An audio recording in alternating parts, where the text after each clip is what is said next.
with nothing better to do with his co-host Damaru.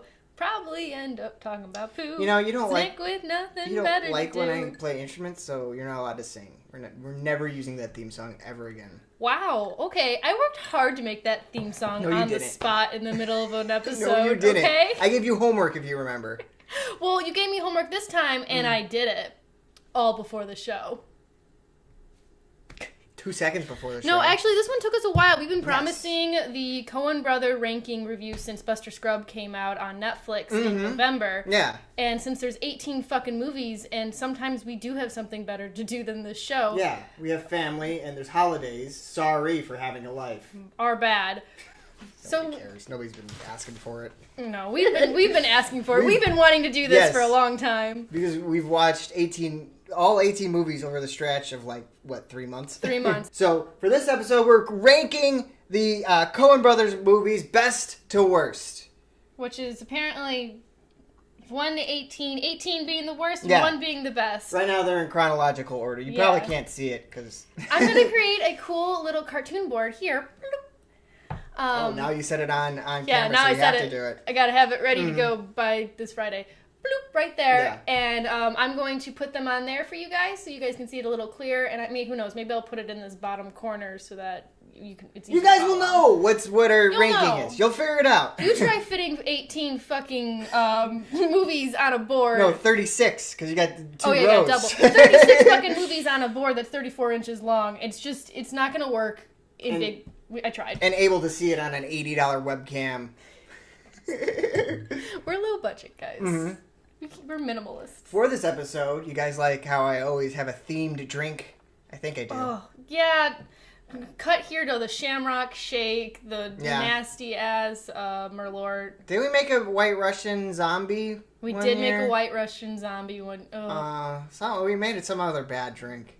But for this one, I decided because, Big Lebowski is a Coen Brothers movie. I would drink a White Russian. I wasn't gonna do the bowling shirt because I think we should retire that on the show now. I've worn it way too many times.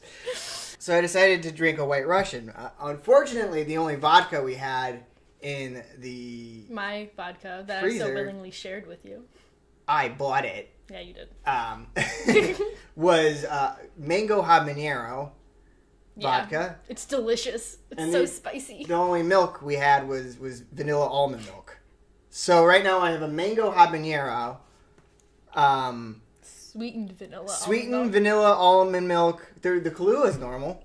I forgot the ice we had is Kahlua. nothing weird with the ice.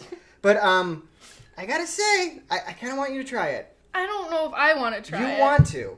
I do want to. Trust me, you want to. It's got this murky brown color. That's because very appealing. Yeah, because the vodka was orange and the Yeah. ice is starting to melt. So It smells like a fruity White Russian. it's just a normal White Russian. Oh my goodness! You don't taste the mango, No. the habanero, nothing. This just tastes like a vanilla I White put a shot Russian. and a half in there. That's weird. I know. Make Isn't that me weird? one next time, Yeah. please. I stuck them with my normal orange juice and habanero vodka. So I guess we should get right into it because We it's going to should. take 3 hours. This to get is. It might be a twofer. a twofer or a threefer.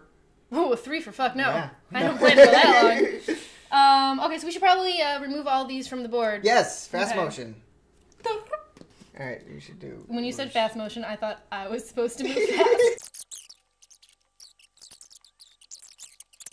Just put it right here. We're ready. Back in normal motion. Slow down. I like this one because we have these little tiny ones. Yeah, they're so nice. We have 18 instead of 10. So for directors, we've done Wes Anderson and Tarantino, right? Yes, and then for just like movie series, we've done Friday the 13th movie series Halloween. and Halloween movie All right, series. we got to do more of these shit. Yeah, I love the rankings. If you guys like the rankings, comment below. If you hate them, we're still gonna do them because we like them. Yeah, I don't care if they like it. It gives us like a purpose. You don't wander around aimlessly on Netflix. You actually have a purpose to what you watch. No more. So it's What do fun. you want to watch? It's this is the next one in the order. I highly recommend. Like I always thought about doing that, where I would just pick a director and watch all their movies, and not like watch 3 in one day like we do for this, but just but like just when I want to watch a movie, I watch one of theirs next. I try to get all the way through. So, like, that's a good strategy to find out a movie. So pick a director you like, and then go through their and you get to see their progression, and you get to rank them along with us. Especially with Coen Brothers, because they're like their first movie's in 1984. Yeah. Their most recent is 2018. So it's like, if you like a Coen Brother movie, go watch a lot of their other older stuff, because it's surprisingly, we're going to get into it, but it's surprisingly really good, and it's stuff I normally would not have found had I not gone by director. And a lot of things, like, it's kind of like poetry. They rhyme, you know? Yeah, there's nice little, like, tie-ins with other ones. Mm-hmm. I wouldn't say rhyme. It was a Plinkett review reference. Oh, was it? Yeah. All right. Should we get right into it? Yes, let's do this. So the first one is Blood Simple. Yes. Which I wrote a summary for each one, even though it's really hard to sum up a Coen Brothers summary. Tom's going to do the talking parts for this episode. So Blood Simple takes place in Texas. I'm pretty sure, like, that one is actually, like, set in 1984 when Blood Simple came out. Yeah. So I tried to limit these to 1 to 2 sentences summaries. A super jealous bar-owning asshole hires a creepy private investigator to kill his cheating wife and her lover / one of his workers. Bartender. Yeah. But nothing works out as planned. Right. I think every summary could end with that. Yeah. Nothing works out as planned. And isn't there, like, money, like, they're trying to get money from him or something? Don't they try to extort him? No, so they just want to get out of it and just go live their own life. The private investigator was owed $10,000, and then the money was in the safe, and so he had to go back to try and get the money, and that's how he almost got caught. Spoiler alert, the PI just shoots him and steals the money, right? Yeah. And then they walk in on his dead body, and the whole movie is them, like, trying to hide his dead body, right? Yeah. And what the PI did was he went and he stole the girlfriend's gun, so it looked like the girlfriend killed her husband. So there's a miscommunication where the lover thinks the girlfriend did it. The girlfriend has no fucking idea any of this is happening, which the girlfriend's Frances McDermott. It's her first ever movie role. Her first one. She's so young in this, and it's so great to see her first starting out. She's actually kind of attractive. Like, I never found her attractive. She's so attractive. But in this movie, she's kind of good looking. Mm-hmm. I mean, like, she's not bad looking. She's just got, like, a mom kind of. She's got a mom face, mom body. Mm-hmm. Yeah. And not like a MILF mom. Just like a normal, average mom. Yeah, run-of-the-mill mom. Which actually, this is something I appreciate with Coen Brothers, too, is they're all average, run-of-the-mill looking people. Nobody's particularly gorgeous. There are some exceptions, like Catherine Zeta-Jones. Yeah, and Scarlett Johansson. Yeah. But they're, like... Their character isn't look how hot they are. They actually have depth to them. Exactly. they're written. They're not just, hey, there's a hot piece of ass on set. So Blood Simple, 1984. Yeah. I put it at 11. Blood Simple goes to 11. 11. I put it at 13. Ooh. Yeah. Ow, I wouldn't have guessed it so low. So, honestly, in my original... So, I had to rank these 3 times. I had to do 3 re-rankings. And that doesn't count even shuffling. I originally ranked it... where did I originally put it? It moved down. I put it at 10 originally. Okay. And it went all the way down. Oh, it got demoted. It went all the way down to 15 and then up to 13. Yikes. Yeah. So that one moved around a lot. I like that it's kind of low concept. Mm-hmm. It just kind of feels like an average thing that happened. I mean, average is, but like, I don't know. By Coen Brothers. I think it's really a good movie. It's the first movie, so yeah, I you gotta take that into it account. a little leeway. Like the budget, it was only $1.5 million on it. Oh, really? Yeah. Wow, that's. I mean, based on everything they did. Yeah, it makes sense that it's that low. And no one is really that big yet. Yeah, who plays the PI? He was probably my favorite in that movie. Emmett? Throw up a picture of him. I think it is M. Emmett. I think it is M. Emmett, yeah. Emmett, yeah. If you saw a picture, he's one of those actors that is in a million things, but you couldn't pinpoint, like, what is yes! it? You know what I mean? Yeah, and he's used a lot in this series, too. The Coen Brothers like to reuse all their actors a lot. I get him mixed up with Jeffrey Lebowski Sr. Because they're both in a lot of Coen Brother movies. And they're both old dudes in the Coen Brothers movies. And they have unique, like, voices. Yeah. And each time, like, they look very different, which I think is really cool. All right. Yeah. Some positives for me. The cinematography was great throughout. Yeah. The scene of them driving into the cornfield, one of the last scenes, is so well done. And just the bar shot where it goes over that drunk guy. That's another really good shot right there. This one reminds me, if you want to compare it to, like, most popular Coen Brother movie, it reminds me a lot of No Country for Old Men. Like, I can see a lot of similarities. I mean, they both take place in Texas. There's a lot of, I don't know, like, shadiness. A lot of suspense scenes, like the end scene in this one, where the part where Marty is the husband, Ray is the lover, and Ray has to dispose of Marty's body. Yeah. Spoilers. This entire thing is spoilers. Just deal with it. Yeah. This movie's been out for 30 years. Deal with it. Marty was supposed to be dead. It turned out he was alive. So it's 13 minutes of no dialogue, of just Ray trying to figure out what to do with half-alive Marty and burying him in the cornfield. There is no talking. There's a scene where Marty gets a gun and he's holding it and you don't know if it's loaded, and the suspense in that scene alone is ridiculous. Yes, I remember that. Yeah, what that was really well done. What the Coen Brothers can do with no dialogue is amazing, and that is something you're going to hear me say throughout all of these. And this one does it really well. Especially for a first film. But there are a couple, like, first film kind of weirdness. Like, I didn't think the main character was very strong.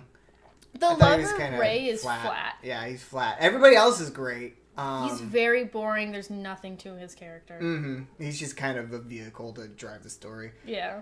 And the other thing I wanted to just talk about was some other really great shots that I really liked. The bullet holes and the use of light. The use of the footsteps to tell where somebody is when you can't see them around the bathroom. They do that a lot in, like, Miller's Crossing, too. They do that a lot, but I think that they do it better in Blood Simple. I'm sorry. Blood Simple is actually maybe should go a little bit higher, just because for a first Coen Brother movie, I think that there are a lot of things that they did right with this. Yeah. The thing is that it gets pushed under the rug because it's an 80s thriller. Yeah, it's kind of expletive a little bit-ish. Yeah.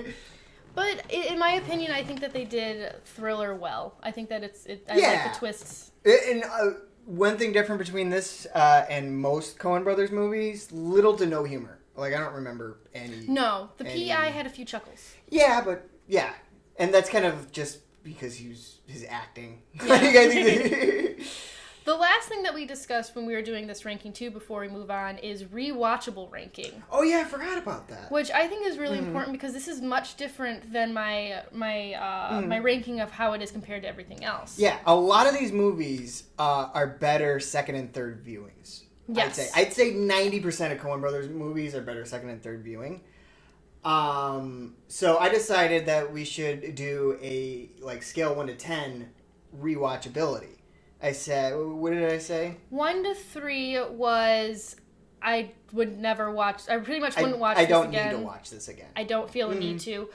4 to 6 was about, like, if it was on, I'd watch it, but I wouldn't, like, look to seek it out. If it was on or flipping through, or just click on it on Netflix or whatever.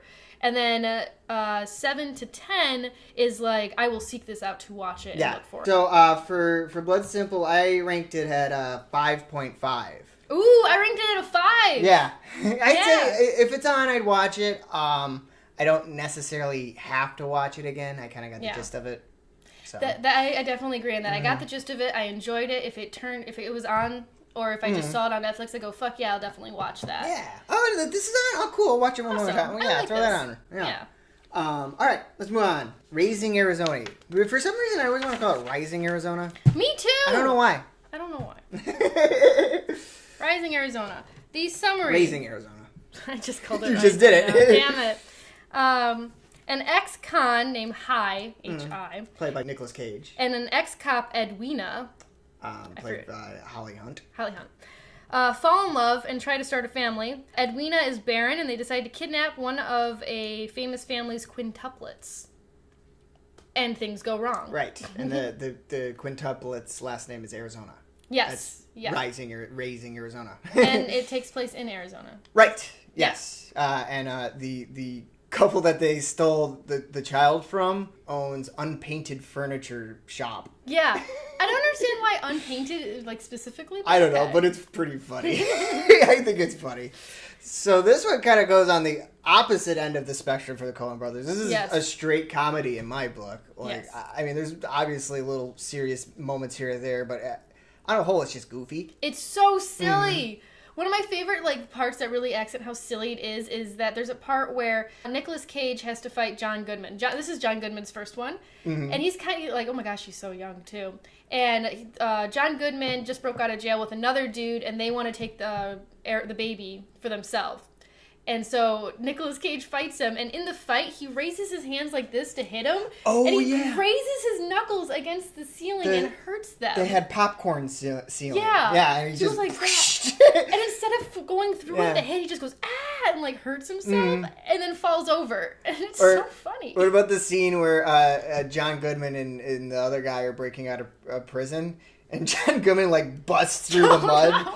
And He's just screaming. He's doing his John Goodman, like, "Arr!" And then he reaches his hand down and pulls the other guy up by his foot. It's ridiculous. There's a lot of, like, a cartoonish imagery in this movie. Yes. And, like, the plot doesn't, like, lend itself to cartoonish imagery, but it weirdly works. This is very Coen Brother-y. Yes. Also, I love the way that Hi and Edwina meet. Edwina is taking his picture when he goes into jail. He gets his picture taken by her. And then slowly, because each time he goes into jail, he gets to know her a little bit more. Yeah. And then he sets himself straight, and they, oh my goodness. They're just so adorable. Coen Brothers, I have that reaction with a lot of Coen Brothers couples, where I'm just like, oh, they're just, it's so odd and Just wait till we get to Fargo.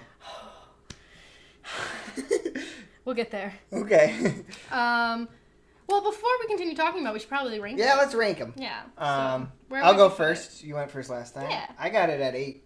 Ooh, I got it at 7. Ooh, I originally had it at 5. Wow, that's high. Yes. That's really high. Because this is one that I watched multiple times. Mm-hmm. I wrote down like whether I've seen them multiple times. I've only seen this one once. Yeah. That's a good idea. And I mean, it's not, as far as rewatchability goes, it's not as rewatchable as like Big Lebowski, Fargo, but I'd say it's more rewatchable than one of the more serious ones. Yeah. A Serious Man is probably more... I would rather put this on than A Serious Man. Not saying it's better. Keep in mind, rewatchability does not pertain to quality. Yes. The Room is very rewatchable, but it's not good at all. That's true. Gotti is unwatchable and not good at all. I'm never watching Gotti. I watched it twice! I can't even believe how you survived it twice. I've seen Gotti more than I've seen fucking A Serious Man. It's awful. And I've seen Gotti more than I've seen Barton Fink. Barton Fink. Ugh. One thing negative I didn't like about this one, and I think I have unpopular opinion in this, but I thought the baby catching scene went on way too long and it irritated me. All the babies are kind of getting away from them. And I get it, the babies are cute. Yeah, it's this part where Nicolas Cage is stealing the kids and all the quintuplets get out and then he's chasing them around trying to be quiet. Yeah. It takes up like half the movie in my opinion, and it's just fucking irritated me. Were you drinking when you watched this movie? Is that why? That's probably when you were like at the peak of your drunkenness. Maybe. Yeah. I barely remember that scene. I don't remember it taking obnoxiously a long time. Anytime I think of Raising Arizona, I think that fucking baby scene, man. I should time it. Yeah, there's one line in this movie that I remember when I first watched it that made me like howl laughing. I don't know why. Okay. And it's when Arizona, he's being interviewed by the press about his missing son. And somebody in the press goes, "Is it possible your son was abducted by aliens?" And he goes, No, but don't print that. My wife can't read that now." Like, if you print it, she's obviously going to believe that it was abducted by aliens. I don't know, it's such a goofy line. That is goofy. Oh, what'd you think of the motorcycle guy? Oh, the motorcycle guy. What was his, Smalls? Leonard Smalls, I think it was, something like that. He was some wrestler. Yeah, which Coen Brothers said that they would never work with that wrestler again. Yeah. He's a little difficult. But apparently he also didn't know how to ride a motorcycle. So there's one scene where he accidentally crashed into the side of the building they were filming. Because he's supposed to stop right in front of it. Oh, okay. Yeah, but I thought he was fine. I think he was the goofiest part of it. But after reading that, the Coen Brothers wrote him as a villain that they imagined Hi, or Nicolas Cage's character, would create. if he thought of a villain. Mm-hmm. And that's why that goofiness kind of was okay for me, because it played in with the weirdness. Oh, here's the bad guy who comes in with a black leather jacket and a motorcycle. He rides on a motorcycle and just shoots everything that's happy. He just shoots bunnies off the side of the road. It's awful. Yeah. I forgot about the bunny deaths. I didn't write that down. Ooh. Should go be an 8. Demote it. All right, let's move. Oh, wait. We watched rating 7. 7 here, too. Oh, cool. All right, Miller's Crossing. 1990. Right. Summary. Tom Regan is the main dude. Advises a 1929 Prohibition-era crime boss and tries to keep the peace between warring mobs while trying not to die. Oh, and he's having an affair with the crime boss's love interest. Who's a boring character, in my opinion. Yeah, she's a little flat. She's very flat. Yeah, I forgot about her until you just brought her up. Yeah. So, where do you put this? Or it's my turn, right? Yes, it's your turn. My turn. I put Miller's Crossing at 16. Oh, really? Wow. That's way too low. Gosh, I couldn't understand anything anyone was saying. More so, I'll give Coen Brothers credit when they pick a time and a place, they get the dialect, they get the, any, fun little, sayings during that time, they get them. Yeah. But I couldn't understand a fucking word. I had no idea what was going on. This is the second time I've seen this movie. First time I watched it in the middle of the night in a drunken stupor. I didn't remember a lot of it. I wouldn't either. But the second time watching it, I think we even had to replay the first scene just to get the hang of the way people are talking. Because they use a lot of, 30s, 20s? Yeah, 1929. 1920s slang. Oh, I put mine at 14. Oh, I'm sorry. I was waiting away. to do it. So you're just slowly Yeah, I'm trying to get it on there. Tell me to shut the fuck up. Yeah, I got it at 14. I have a lot of feels about Miller's Crossing, obviously. For rewatchability, I got it pretty high. I got it at 8, only because I want to watch it again to see if I can understand it a little bit better, understand what people are saying. See, I initially had it at a 3. Really? Which is pretty low for rewatchability when it comes to a Coen Brother movie. I have only seen this one once. Mm-hmm. You usually have to watch it a few times. I'm moving it up to a tentative 5. But I'm still keeping it at 16 because of how frustrated I was watching it. You just don't feel like watching it. You don't feel like dealing with it. I really don't. I am over it. I didn't find any of the characters likable. I didn't find the plot to be... It just kind of felt like a very mobster movie. With some fun slang. Yeah, but I will give it credit in this respect. The "Oh Danny Boy" scene where that's what I was going to tell you about. Was fucking amazing. Yeah. Okay. There's this one scene in it where a bunch of guys are coming with Tommy guns to kill the mob boss. Yeah. And "Oh Danny Boy's" playing, and it's probably one of the best gunplay scene I've ever seen. As far as knowing where people are and people are shooting, and pretty much all the gunplay in this movie was spot on, I thought. Yes. Perfectly done. There was another one where a guy hides behind a door. Was this the same one where he hides behind the door and the guy shoots through the door and kills him? Yeah, I think it was this one. Some of the gunplay in this one blends in with another one for me, and I can't remember what. Really? I think so. I think it was this one. I mean, Miller's Crossing and Blood Simple, the shootout scenes, some of them kind of blend together for me, for sure. Those two definitely have a similar kind of feel. I don't remember a lot of shootout scenes with Blood Simple. The entire end is a shootout scene between Frances McDermott and the PI. Yeah, that was a really good scene. So good. That was well done. And when she stakes his hand in the windowsill and he's through the outside the windowsill. Yeah, so he's in the bathroom and he reaches his hand on the outside of the building to the other room. And she stabbed his hand into the windowsill of the other window. So he's stuck with his arm outside the window trying to get the knife out. And the window's closed on him. So he's trying to pull... that was such a great scene. And the great thing is that his way to resolve that was to shoot his gun through the drywall, which made the light that I was talking about with the bullet holes that was so cool. And then his hand just punches through and he just pretty much makes his own hole to get out. Yeah. Forgot about that. See, Blood Simple's a good movie. That is a good movie. How do you feel about John Turturro in it? I thought he was really, really good. I think he was the best part of it. John Turturro was really good. I found his whining a little annoying. Well, it was supposed to be. Exactly. But that's what the character was supposed to go towards, and his flip at the end was really nice. I thought his character was good. I thought that Steve Buscemi's first appearance with Coen Brothers, they had him as Mink. Because it was the only guy who could talk that fast. Steve Buscemi. Really? Yeah. That's the reason why he got the part. Interesting. Mm-hmm. All right, I'm done with Miller's Crossing. Me too. Fuck that movie. Barton. Depends Barton? on how you pronounce it. I said Burton, like Tim Burton, for some reason. Yeah, I think Barton. Barton Fink. Barton Fink. Insert Simpsons clip here. 1991. It takes place in 1941 in California. Barton Fink, a renowned New York playwright, moves to California to write for movies and struggles with writer's block and the evils of Hollywood.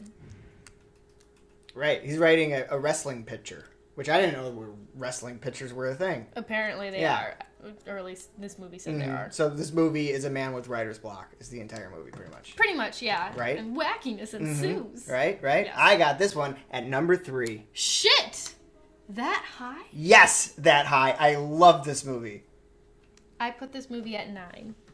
Oh, I thought you were going to put it at 8. I was going to punch you. But this my rewatchable for Barton Fink is a 7.5 to 8. I got 10 for rewatchability. I think I would want to watch this again. I want to watch it again. Immediately, it had a Big Lebowski effect on me. Like, when the first time I watched the Big Lebowski, we'll get there. But I had to watch it like 3 days in a row. Mm-hmm. This one, I immediately wanted to watch again. Yes. Like the next day. Like, I have to watch it again. Just because it's so out there, and John Goodman was amazing in it. John Goodman plays Barton's neighbor. Charlie, who is a salesman? A door-to-door salesman? He's a salesman or something. He's a little unclear on what exactly he does. Yeah, he's a serial killer. Well, spoiler alert! This movie came out in 1991. If you don't know by now, but that doesn't spoil anything. You got to see the ending of this movie to understand what goes on. Yeah. Like, there's no explain. Like, if I explained to you what happens at the end of this movie, you'd be like, "That sounds like the fucking stupidest thing I've ever heard of." No, it's amazing. It's so good. The one thing I will complain about this movie, though, and one of the reasons why it's so slow, it's so low on my list, is because it's so slow. Oh, no. I love how slow it is. I love how slow it is now, but during it, I was so bored. And then when it's revealed again, so, like, Charlie is just kind of Barton Fink's bumbling friend. There's something off about him, but you don't know what. And then it starts to kind of become clearer that he's a serial killer. And at the end, he gives this, like, badass, coolest, like, reveal ever. What does he say when he runs down the hallway? Oh, witness me. I will teach you the depths of your mind. So why at 9? So Barton Fink irritates me. He doesn't listen, and I can't stand people who don't listen. But that's one of those things that makes this movie so amazing. Is so during the movie, John Goodman would be talking to him in his apartment, and Barton would completely not listen to John Goodman and talk about whatever was going on in his life. Like, it was a weird, like, weirdly realistic conversation between two people where, like, it's less a conversation and it's more just two people talking at each other. Yeah. You know what I mean? And to add on top of that, too, if you think about it, Barton Fink, he's a writer. He's all about writing and showing the common man. The working man. He kept saying that. And that's like his passion and his joy. And here he has a working man in front of him trying to tell his story. And Barton Fink is not listening at all. As uninterested could be. Exactly. It's like he missed the entire point of his own purpose. He puts Charlie straight on the pay no mind list. Exactly. And it's annoying because Charlie seems like a really nice guy. Except he's a serial killer. Well, until you realize he's a serial killer. But the thing is that as you're watching it the first time around when you don't know that John Goodman's a serial killer, it just seems like he's getting brushed aside. He's kind of like the sweet bumbling guy. And now that I know that he's a serial killer, this is one of the reasons I want to rewatch it, because everything has a different meaning to it now. Mm-hmm. You see how he was kind of like condescending, kind of twisting, and kind of like, oh yeah, Barton Fink, but in such like a subtle way now. Yeah. And that's one of the reasons I love Coen Brothers, because so much is revealed to you the second and third time you watch it. Exactly. It's a different experience, especially with Barton Fink. What makes it number 3. It forces you to watch it again. That's how much it gets into your head. That's amazing. It's amazing that a movie can do that, can evoke that. One thing else I didn't like about this movie, they never tell you what's in the box at the end. I felt like Brad Pitt at the end of what is that, 7? Well, then you better put a serious man pretty low, Dom. What's in the box? if that's your problem. Oh, so annoying. John McGoodman's fire monologue is amazing. Just look up that piece alone on YouTube if you need explanation why you should watch this movie. I was thinking if the average moviegoer, if we had them watch all the Coen Brother movies, I bet Barton Fink would be on 18. That's the thing that's really sad about that. If you got like a bunch of Transformers, the general public, the GPs, yeah, you got not saying they're bad, but just the popcorn audience. If you got them to watch all the Coen Brother movie, I bet you Barton Fink would be on the bottom. Which is a shame, and a shame. It's the thing is I highly recommend that movie. I think it's amazing. Yep. But I don't know who to. Yeah, I agree. I try and think who would enjoy this out of people that I know, and I can only think of a handful of people. It's very specific. You have to be a Coen Brother fan, which is why I have it so high. I'm part of the club. Hey, 9 is still in the middle for me. It broke even. Mm-hmm. It's on the better side, and who knows? It might actually change as this goes along.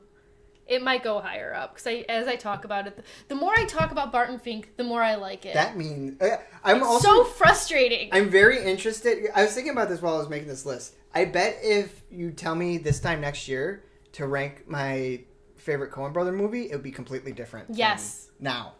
Okay, this time next year, I'm going to put an alarm in my calendar. Mm-hmm. We're not going to do as long a video, but we'll just show you them. Yeah. We're going to see where we lay. Yeah, we'll see what happens. We're going to time capsule and Coen Brothers, out of any of the directors we've done, I think if anybody watches all these movies, they're going to be completely mixed up from person to person. I agree. Yeah. This is a very difficult thing to compare since they do so many different styles. Yeah. It's how do you compare a thriller with a comedy about stealing, it's just... But the same style at the same time. It's crazy. I don't know how they can have the same style with completely different tones and feels to everything. And then you hear them talk and they're just like, oh yeah, we did that. It's yeah, why?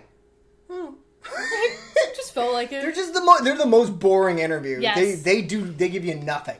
They just sit there and just They strike me as stoners. Really? They strike me as stoners. What gave you that idea? Allegedly, I don't know, but that's just the vibe I get off of them. I do too. Yeah. Should we move on? Do you feel good with this one? Yes, I'm good. I'm done talking about how great Barton Fink is. Yes. Mm-hmm. Okay. The Hudsucker Proxy, 1994. The Hudsucker Proxy. Summary. This takes place in 1950 in, I assume, New York. Yes. A naive business graduate is hired as the president of Hudsucker's industry as part of a stock scam after the suicide of the former president, Hudsucker. Mm. So he is Hudsucker's proxy. Right. Yes. Is it my turn first? Yes. I put the Hudsucker Proxy at 17. Do not waste your time on this movie. Oh, that's your 17. Let's put it up. You could leave it. I got mine at 17 too. Oh shit! Same spot. I don't know. Whatever. I'm not a fan. It was so boring. Okay, let me talk about what I liked about this movie. Okay. I liked the God character, the black guy in the clock tower. Yeah, which Deus Ex Machina. Deus Ex Machina? Machina? I don't know how to say it. It's God in the machine. He's literally God in the clock tower machine. Fucking machine. It's a literal Deus Ex Machina. Yeah. I liked him. Mm. This movie, it felt like it was meant for Wes Anderson. And if somehow the Coen Brothers got it. That's a good, yeah. Isn't that... That's what I was thinking while I was watching, because there's a lot of I don't know, the architecture. It's a lot more drab than a Wes Anderson movie, but the shot placements. There's a lot of symmetry, and I don't know. The office scene, just the villain guy who wants to steal the money from the Hudsucker industry. Paul Newman. Yeah, it's Paul Newman. His office is very Wes Anderson-y. It's very a lot of columns and big It's very centered. Yeah. And who's the main character? Tim Robbins, right? Yeah, we'll call him Tim Robbins. The dude from Shawshank. I've never seen Shawshank. Never seen Shawshank. Sorry, guys. We'll rank Shawshank next time. Okay. One Shawshank movie. One Shawshank. Where do you put Shawshank on this ranking of Shawshank movies? One. Yeah, I don't know. He wasn't very likable. Like, he was likable at first, then he became a dick, and then I was just like, I don't care if he does, if he lives or dies. And Jennifer Jason Leigh plays his like love interest that works for the newspaper that's trying to be like, oh yeah, trying to be one of the boys, but she has that 1950s actress accent, which she does well, but that particular accent annoys me. That like, man, see, you know, I'm the reporter and I'm going to do this because I do that. I will tell him a thing or two. And like, I didn't like that. I liked it, but she overdid it too much and it was used just way too much. She could slow down sometimes. Mm-hmm. I didn't like her character. I didn't like the writing on this one very much either. There's only a few things that I think that I actually liked in this one. Like you said, I didn't find the main character guy, the Hudsucker Proxy dude, to be likable in any way. Yeah. He was sweet in the beginning. He became an asshole. He came down. He literally fell down the side of a mountain. He came down. He commit suicide? Or he tried to, or somebody pushed him, or something. He was going to, and then he decided not to, and then some like unimportant character decided to make him actually do it. Oh, the janitor closed his windows and got stuck or something. The things I'll say the things I do like about this. Hudsucker's death scene in the beginning. That's funny. Was well shot, just the way that it was shot and it was done. Well. I like the meetings in there. Yeah, the meetings were cool. I like how this is also a very Coen Brother thing of the meeting after. So Hudsucker gets up on the table, takes a running start, leaps out the window, shatters the glass, and he falls to his death from the top of story. Yeah. The business meeting decides to just go on as if nothing just fucking happened and figure out who they're going to do to replace. Yeah, which is a very Coen Brothers thing of just like, hey, we're going to have something really bad happen and nobody really acknowledge it's going to happen.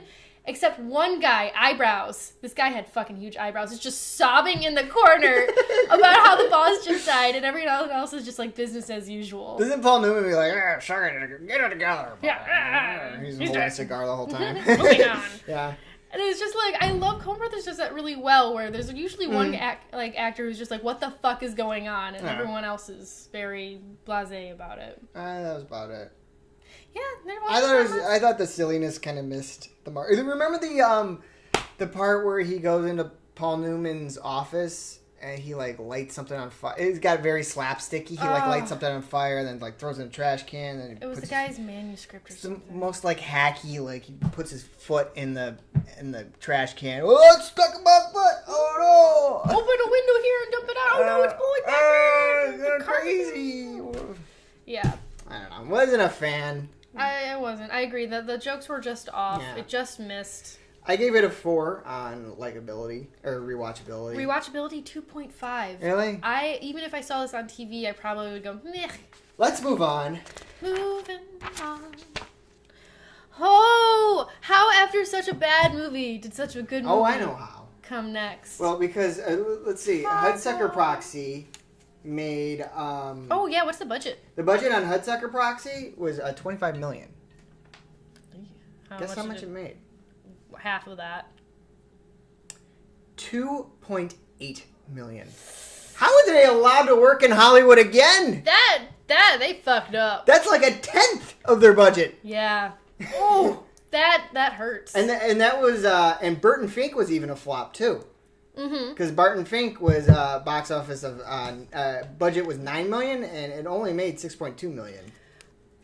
Coen Brothers. And go ahead. Miller's Crossing was a bomb too. Not surprising. Budget was $14 million, made $5 million. So I don't understand how they got the chance to make another movie. Well, it makes sense because Fargo's budget was $7 million, which is they like kept that budget low. That's a drop in the bucket. Well, the thing with Coen Brothers, where they're at a disadvantage in the box office, because it takes 2 to 3 watches for someone to like what they just saw.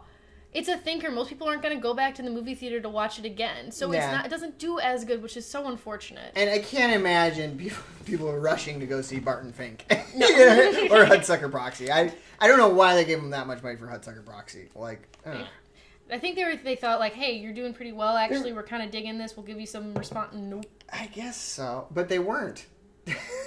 No, all the movies are kind of. It was bomb, bomb, bomb. 3 bombs in a row, and then Fargo comes along, and Fargo for me.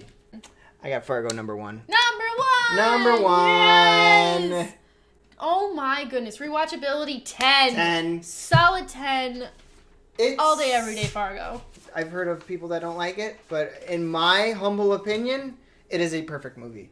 There's a perfect blend of drama and comedy. And it's a very subtle comedy, which is really nice. Every character is horrible, yet likable. I wouldn't say every character is horrible. Not every character is horrible, but like even the horrible characters are very likable and entertaining, and you just want to see more of them, which is why they have like 3 seasons of a TV show. It's barely even related. Yeah. Oh, I should probably... Who here doesn't know what Fargo is? Fargo, 1996. It takes place in Minnesota. Jerry Lundegaard's inept crime falls apart due to him and his henchman's bungling. His bumbling henchman? I think you were trying to say? Yeah, it says, due to his and his henchman's bungling and the persistent police work of the quite pregnant Marge Gunderson. Pretty much, Jerry Lundegaard hires 2 people to kidnap his wife to hold ransoms from his father-in-law so he can get the money. And things go wrong. Everything has to do with, like, there's a lot of get-rich-quick schemes. And that don't work and are not... thought out very clearly. Yeah, I don't know. In my opinion, that's the epitome of Coen Brothers. I don't want to sit and rave about it, you know? Dude, I could rant about it. Yeah. First off, okay, this is my rant. This is my number 1 favorite thing I love about Fargo, and that is Norm and Marge's relationship. Yeah. And I need to talk about it for a second. It's so cute. It is goals, but it's one of those things where you watch it a few times and it just slips through the cracks. You don't really notice it, and then you start to notice the subtleties of their relationship. Marge is the police woman who's pregnant and trying to investigate a couple murders. And the weird thing is she's our protagonist in the film, right? Yeah. And she doesn't show up until probably an hour. 34 minutes in, I think, is the timestamp on it. But it feels like an hour. Yeah. Oh, it feels like forever until you finally get to see her. So the first half hour is you're just watching bad guys. Yeah. Which is so fucking cool. Because it's cool because it establishes the bad guys and everything that happened before the police get involved, which makes sense. More about Norm and Marge, though. So they actually sat down off screen and they decided to come up with a backstory for themselves that I absolutely love, and that's that they both met in police academy, right? They were both police officer. No. With that guy that does all the crazy voices? No. Oh, okay, go on. So they meet and they become police officers together, and then they decide that they want to get married and have a family. So they decide, okay, one of us needs to be a stay-at-home and one of us needs to work. And so they decided that Marge was the better officer. So she got to stay as a police officer, and he went home and he decided to paint. And that's just how the relationship worked. So that when you're watching the story and you know their backstory, it makes it even cuter because they're so supportive and loving of each other. And very pro-woman. And very pro-woman. Yeah. She's pregnant and she's still out there. Exactly. She's still out there working. Dangerous job. Yes. Oh, I remember the last scene when I first watched this movie where I didn't know if Marge was going to go in like they have like a wood chipper and Steve Buscemi's character gets chopped up in it. I thought she was going to her and a baby was going to get butchered. I remember when we first watched it and I told you that she died and you got so mad at me. You fucked with me! I lied and said she died. That was awful. That's why I was so awful, like awfully nervous at the end. Look, they're so cute. That was the first thing, is you loved how cute they were. I was the only one who notices that. I like it. One of the negatives I will give it, and this is a negative that isn't really a negative, but I never liked the dinner scene between Marge and her old high school friend. It took me probably, this is why this is a 10 on repeat viewings. It took me probably until my 100th time watching it to understand why that scene was in there. Like forever, like I was like, I don't get this scene. Why is what's the point of this? But I guess he gives tells that says he's lying, which is similar to tells that Jerry gives to Marge when she realizes he's lying. So I thought that was, like, if you think about that, that's amazing that they wrote that in. It's so subtle. Mm-hmm. I love that. Yeah. And that's why it's not really a negative, because once you told me that and you finally observed that and told me, it clicked in my head and I was just like, fuck, I hate this scene, but I Yeah. also respect this scene now. Can we talk about how awesome Steve Buscemi is in it? Steve Buscemi.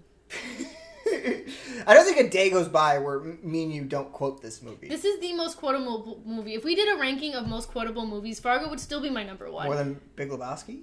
More than Big Lebowski. Yeah.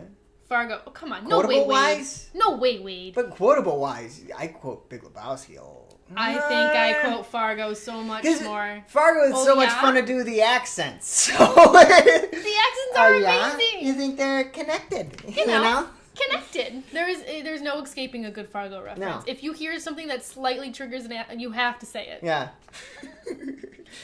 All right, let's move on to the next ranty. I could probably go for another 30 minutes, but I will chill. Did I say the budget and how much it made? No. Which one was this one? You said it got $7 million. It was a $7 million budget, and it made $60.6 million. Nice. Raking in the money, and I think it won Academy Award too. Yeah, Best Picture. I could be wrong. Didn't Frances McDormand get nominated for? I think she won. Maybe I could be wrong. I don't like the Academy Awards, and I don't think they matter, so I don't really pay attention to that. Sounds good. And I know I'm a hipster, but that's just how I feel. You're I such a hipster. think they're stupid. I don't get it. Just because you get a shiny little man trophy that tells me what the best movie of the year is, go blow. I'll decide for myself. Yeah, exactly. All right. The Big Lebowski is next. 1998. 1998. The dude. I wouldn't explain this plot. Who doesn't know the plot of Big Lebowski? If you haven't seen the Big Lebowski by now, like, more so than Fargo, come on. What are you doing? Go home, watch it. Turn us off. I don't give a shit. Turn us off, go watch it, then come back. Mm-hmm. Where do you put it? I want you to go first. Oh, really? Okay. Yeah. Okay. This one's a bit of a shock. I put the Big Lebowski at, drum roll please, 4. Do you hate me? Do you hate me? What the fuck? No way! You put Big Lebowski below Barton Fink? If you can't go a day without quoting Fargo, you can't go a week without quoting Big Lebowski. Right. But the reason why it's low is the hype. The hype around the Big Lebowski kills it a little bit. You're seriously going It doesn't down kill it. hype? It doesn't kill it. It's just I don't know if it's clouding my judgment. And the thing with Barton Fink is this is fresh. I want to watch this more and more and more and more and more and more and more. This is brand new. I've only seen this once. That's why it's higher right now. Next year, if I watch Barton Fink a couple more times, maybe it's lower. Maybe Big Lebowski has bigger staying power. But right now, I'm more into Barton Fink. I can't even get the title right, but I like this one more. Just because first off, I've seen this movie more than any other, and I don't know. I think Big Lebowski is way better than Barton Fink. It's still at 4. It's still at 4 with me. But I think it's way better than Barton Fink. I don't know if it is. The dude. Okay. I gotta say it's more rewatchable than Barton Fink. It is rewatchable. I have it at 8 for my rewatchability. I have it at 10 at rewatch. How do you have it at 8 rewatch? Okay, you can't yell at me for putting it at 4. How many times have you seen this movie? This movie's so rewatchable. It is a festival for it. As I said 8, I realized 9. 9? No, yeah. This is tops. That's just as much as Fargo rewatchability. I'm gonna say Big Lebowski more rewatchable than Barton Fink, but it's even more rewatchable than my 2. I'll say. Okay. I will say it is probably just as rewatchable as Fargo. Is it better than these 2? I don't know. Fair enough. I will give you that. I don't know if it's better than these 2. It's just Big Lebowski has the right amount of just that silliness with the weirdness and the just... Yeah, but it all comes the reason why I put it above Fargo above it is because Big Lebowski is more needling towards comedy. Fargo is like straight up and down. Comedy Fargo drama. is... There's no mistake. It's amazing how they blend it well. This is more of a comedy. Okay. Not saying it's bad to be one genre, but like... It's amazing how well they blend. I don't know. I put it at 4. It might go up. I'm talking myself out of it.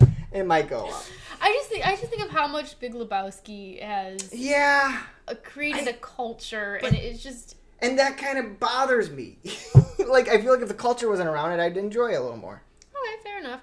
One of the things I really like about Big Lebowski and why it is high on my list is I absolutely love Coen Brothers does this another theme where it's the issue kind of resolves itself. None of the characters are particularly changed. There's not really like a big character development arch. The dude just goes back to being the dude after all the shit hit the fans. He weathers the storm, he gets a White Russian, and he chills. Yeah. And that's something I always loved about The Big Lebowski, is that it does that so well, where it's just like this bumbling guy, he's kind of failing, he fails up a bit, he fails down a bit. Walter, I hated him at first, but he grew on me. Donnie, they went from Steve Buscemi having so much fucking dialogue, 150-something lines of dialogue, to maybe... maybe people could complain, you know, that funny-looking dude in your last movie's talking too much. Well, that's what the Coen Brothers said. They said, we had him talking too much in the last one, so we told him to shut the fuck up, Donnie, this time around. Just because they wanted to have fun with it. All right. I love that about the Big Lebowski. It's weird to see... You could tell Barton Fink was a passion project of him. For them. Yes. So was Big Lebowski. And that's kind of when I think they do their best. Is when it feels a little passionate. Like, same thing with Fargo, because, you know, after the duds that were, you know, Miller's Crossing and Hudsucker, they got a little bit of money and they made a brilliant piece of film, you know? But with Fargo, it's really sticking with what they know. They grew up in Minnesota. Yeah. They know the Minnesotan culture. They do such a great job of immersing you in the culture of whatever time frame they're doing. And Fargo is theirs. That was a great starting point for them. And I feel like after that, they finally found their footing. And making The Big Lebowski was just the next best step for them, too. Barton Fink, on the other hand, I gotta say, I love the story of how Barton Fink was made. It was written during writer's block for Miller's Crossing, wasn't it? Had writer's block for 3 weeks, and so they decided to write something about a guy with writer's block for 3 weeks, and then they finally got out of it and finished Miller's Crossing. That's amazing. That's why it doesn't matter that the box office wasn't good on that. They just it was a passion project. Yeah, they threw it together. Fuck it, why not? And I do think that it's very undervalued. It is underestimated, under appreciated. It should be appreciated more. Okay, it might go up on mine. It deserves to go up on mine. It doesn't belong in 3 though. That's what I'm saying. It needs to go up on mine. It needs to go down on yours. No, it does not need to go down on mine. Maybe like 6 or 5. No. We'll see. We'll see where everything else lies. No. I need to refill my drink. You want to take a break? I need to refill mine too. I think I might go with some of that. I might go with your weird ass Russian. Now it's playing. There it is. Making sure we're back. I'm not sure how I feel about this habanero vanilla. You just gotta let the ice melt a little bit. It helps. Yeah. So we left off on Oh Brother, Where Art Thou? The convict convinces 2 other convicts to break free to find some hidden treasure, but really he's just trying to get home to his family. George Clooney. John Turturro is one of the other convicts. What's the other guy? Buster Scruggs. Oh, yeah. That's Buster Scruggs is the other guy. I forgot what his name is. It's like Philip. Philip? Philip. Let's go with Philip. His name is Philip. Nelson. His name is Tim Blake Nelson. Tim Blake Nelson. No Philip in sight. Nope. Tim Blake Nelson. That sounds like a very electable name. Very electable. Hi, Tim Blake Nelson for president. I'd vote for him. Yeah. Fuck yeah. Okay. Wait. Which rating do you want to do first? We should find an order for this. I did. You did Big Lebowski last. I will do Oh Brother, Where Art Thou, and I got it at 12. Oh my goodness! Me too. Twinsies! I like how you put it on my 12 and I put it on your 12. Aww. It's because we're twinsies. Aww. Cute. Yeah. So I find this interesting. You think that Oh Brother, Where Art Thou is better than Blood Simple, whereas I think that Blood Simple is better than Oh Brother, Where Art Thou. I would rewatch Oh Brother, Where Art Thou first before Blood Simple. I would watch Blood Simple first. I'm more interested in rewatching Blood Simple over Oh Brother. I don't know. There's a lot of moments in Oh Brother I found really, really fun. I like the music. The music was good. I would actually ask for more of the music. Nah, I don't care. I don't know. I would want more. Right? Because they just do Man of Constant Sorrow over and over again, and the Sirens have their song. And I think that the guy who sells his soul to the devil has maybe a song or Yeah. a guitar riff. It's not... Oh, that guy, yeah. I would have liked more variety in the songs. I like Babyface Nelson. I thought he was a funny No! character. Fuck Babyface Nelson. Cows! I hate cows! Fuck him! My 2 negatives about this. Oh, I know why this is so negatives. low. Asshole shoots cows. He just shot them up, which apparently, like, the people that put up the little, like, no animals were harmed in the production, like, their animal rights for the film industry, I don't know what they're called, actually had to make them prove that the cow was CGI because they believed that that was a real cow. So they had to show them exactly how they replicated a cow for that shot. Fuck that, even though I do like the cow at the end. Are they that stupid? They thought people would shoot Yeah. a cow? It looks very realistic, okay? I thought for a second they shot a real cow. That's why I don't fucking like that. Also, number They're 2 gonna on eat my a beef negative. hamburger in a little bit. Well, who gives a shit how they die? Eat meat. Not because of that. No, it's not because that's just a bonus, let's be honest. But number 2, asshole number 2 squishes a frog. John Goodman. The Cyclops. Asshole number 2. Meh. He does... It's a toad. So many animals were killed in this movie. We thought you was a toad. This is my favorite line in this whole movie. John Turturro's face is just like, what the fuck? What? I went back to jail because you thought I was a fucking toad? Do not seek the treasure.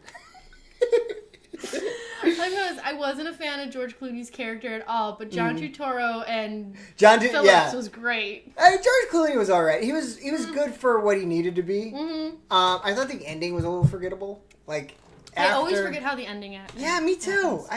That's why I say it's forgettable, because I just don't remember how it ends. Yeah. And because I know it's different than the actual Odyssey. Like, nobody dies. Okay, so I looked up about this, because one of the reasons I actually really like Oh Brother, Where Art Thou, and why maybe it could go a little, maybe I would consider it going a little higher on my list, is the Odyssey undertones, and like the hero's journey, and how he develops, and how he becomes who he is, kind of thing. So like the Odyssey, Homer's Odyssey, and like the Iliad, they're great storylines to show that. Any interview I found with Coen Brothers being asked about the Odyssey, they claim, we never read the book. We've just seen a lot of adaptations of it and thought that'd be cool. And kind of used what we kind of know about it to make this movie.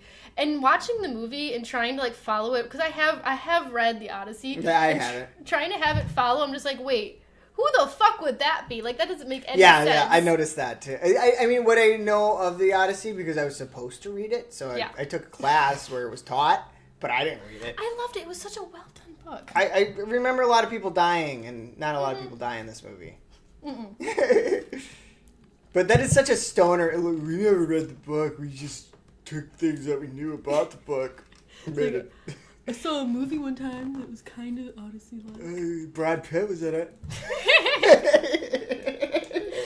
exactly how I feel about this movie. It's somebody who kind of has an understanding of the Odyssey. Makes a movie where it's set in like the deep south in the 30s. And I like that about it. It works. It's so loosely done. That's it. I do like that, but that's another thing that annoys me about this movie is whenever you bring up this movie, somebody has to bring up, it's the Odyssey? It's like, fuck, yeah, I know that. Everybody knows that. Like, like the thing everybody knows about it. It's not that big of a fun fact. And also not an original idea. Fuck them. You know, a lot of their stuff, I'll go from this, a lot of their stuff, I think a lot of my favorites of theirs is stuff they've written themselves. I think only 2 are remakes. But the weirdest thing is I was reading up, and a lot of them are like based on old stories, based on like a few of these stories in Buster Scruggs are based on real Western stories. The which is kind of the obvious one. Yeah. Let's see. Intolerable Cruelty is written by somebody else. Okay. I don't care about that. Or Brother Where Art Thou is based on Homer. I know, we'll get to that in a minute. There's a few other ones. I didn't write it down because I didn't think it was that interesting, but damn it came up. I know Lady Killers is a remake. Yeah. And True Grit is a remake. True Grit's a remake. Yeah. And True Grit was a book, too. So there are, like not all of the Coen Brothers movies are based on, like, stuff that they've written. All right, let's move on. I think we've exhausted that. Oh, your rewatchability rating. 7.5. 5. 5? But I think I'd give it more of a 6. No, I think it's more rewatchable than that. John Goodman was good, except I didn't like John Goodman's character in this. Anyway, let's go to The Man Who Wasn't There. It was made in 2001. The summary is 1949, Santa Rosa, California. A barber tries to blackmail his wife's boss/lover for money to invest in dry cleaning, but his plan goes terribly wrong. Mm-hmm. It had a budget of $20 million and box office of $18.9 million. Oh Brother, Where Art Thou had a budget of $26 million and a box office of $72 million. So that one ranked in. Yeah, that one did better. That one did pretty good. Man Who Wasn't There, not as well. Not as well, and I thought it was going to be a lower budget. Mm-hmm. I was surprised when I read $20 million for this. Billy Bob Thornton? Was he expensive at the time? Gandolfini, maybe? Maybe it was cast, because there wasn't anything like... It was a very kind of... Mundane. It was very... Yeah. It was blood simple rehashed. Was it? Let's get to that. Wait. Okay, where do you rank it? I ranked this one at 8. And I got it at 9. I'm going to be completely honest right now. This is my first switch up of the night. I switched Barton Fink. Oh, boy. Barton Fink. What? Gets a little higher. I'm actually considering Barton Fink going above Raising Arizona, but we'll see what's at 6. The Man Who Wasn't There, I'm putting at 9 as well. Yeah. I'd say... I put it at 9 for a very specific reason. Because the main character of it is smack dab in the middle. So I decided it'd be funny to put it smack dab in the middle. Because he's just an average dude that ends up killing somebody. But the thing is that he's not just this average dude. He's the man who's just kind of in the background, and everyone kind of thinks he's just kind of there. No one suspects him of killing his wife's lover. Nobody even begins to suspect him. He even admits it to the lawyer, and the lawyer just takes it as like a made up story that they could maybe use to get her out of jail. The only one who takes him seriously is his wife. Yeah. Everybody else just sees him as this harmless barber guy. And the movie is the movie that wasn't there, too. Yeah, exactly. That's why I put it in the middle. It's so odd. It's like not a lot happens, but god damn it if it's not entertaining for some reason. Like I said, average moviegoer, this would probably be down there with Barton Fink. Yeah. They'd probably be competing it out.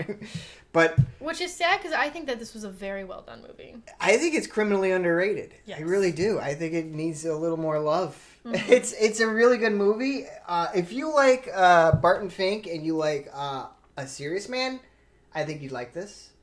I think it's along those alleys of like slow moving, not a lot of action. Yes. Kind of just a slice of life, if you will. Mm-hmm. Even though Barton Fink goes a little bit off the rails. Yeah, Barton Fink goes fucking off the rails about halfway through. You're just like, what the fuck just happened? Yeah. Now, the reason why the Man from Nowhere, or the Man Who Wasn't There, whoever the fuck he is, some dude, is so low on my list is because I do feel like it is a rehash of Blood Simple, which honestly, Blood Simple was... Yeah. I feel like it's kind of... It does it better, though, but it's very much just like, wife's cheating... Guy needs to figure out what he wants to do. Now, the thing is that how they handle it is different. And it's from a different perspective. But it's the same storyline, just a different retelling. I don't know. I don't agree with that. Okay. I don't know if I agree. Because the Man Who Wasn't There was... So he was a dude, and his wife is cheating, so he kills her boss... Inadvertently. AKA lover. Yeah, he had a letter opener and just... Anger got a hold of him and he stabbed him in the throat. Played by Tony Soprano, James Gandolfini, who I thought was really good. Oh yeah, he was only great in like 3 or 4 scenes, I think. But yeah, I don't get the connection to Blood Simple because it's about a dude that kills his wife's lover. I guess I can see where the discrepancies are, but it has a very similar feel to it. It's the same. It's this. This is a Coen Brother theme. It's a Coen Brother theme of infidelity. Of just like usually it's the wife, or actually, okay, I'll give her this. Somebody is usually cheating on somebody with somebody else, and this one's plots of it revolving around the affair. Is just a very similar feel to it. It's got a very similar tone in that respect. Yeah, I guess you're right. But I think that it did it. I love Blood Simple, but I think that it tells that and captures that a little bit better in a different way. Fair is such a small part of it, though. That's true. It's not the main story. The main story is him trying to get this teenage girl to be like a pianist for some reason. Is that the main story? That was kind of swept on. That was kind of a boring part. That part I didn't like. Billy Bob Thornton, after his wife gets put into jail for the murder of James Gandolfini, and she kills herself in prison. She finds out that she's pregnant with Gandolfini's kid rather than Billy Bob Thornton's kid, and just goes fuck him. And then she kills herself. Yeah. And then the rest of the movie is Billy Bob Thornton with his friend's daughter, trying to get her to be like this professional pianist. Who isn't that Scarlett Johansson? It is Scarlett Johansson. That was a little boring. That was a little rough. That's why I don't think it would be as like if it was a little more kind of like the first half, him dealing with that, but the ending where he gets finally thrown in prison, it was good. And yeah, that part was good. Honestly, as you brought up the whole entire piano thing, I'm almost just like, ugh, I want it to be lower on my list just for that alone. That part itself, I think, is him trying to cope with everything that's going on by being able to control and allow this one beautiful moment in his life to finally blossom and become something big. Yeah. That's how he coped with everything that was going on. He'd go and he'd listen to Scarlett Johannesburg's piano. I don't know why that sounded weird to me. Because you said Johannesburg. Oh, shit, right. My bad. Rewatchable rating, I gotta say, though, it's a 7. Very low. Yeah. I'd say 7. What did I put this one at? If this was on, I'd put it on. I want to rewatch this one. I want to watch it one more, but I don't think I want to watch it much more than that. Okay, I feel you. Yeah. Like, I could see me watching it again, and if it's on, I'll watch it, but it's not like oh my god, put on A Man Who Wasn't There. I missed that scene where he just quietly smoked by himself. That is true. That's true. You know? There we go. We're here. We're on. We're like, hey, isn't it a little brighter for some reason? And we realized we left the light on. No bad. Whoops. So we're back. We just finished talking about The Man Who Wasn't There. The Man Who Wasn't There, and you told me. No, we're not talking about my off-air. You told me you have some switcheroo. I'm thinking, you're feeling a switcheroo. I'm feeling my second switcheroo of the night. Second switcheroo of your night.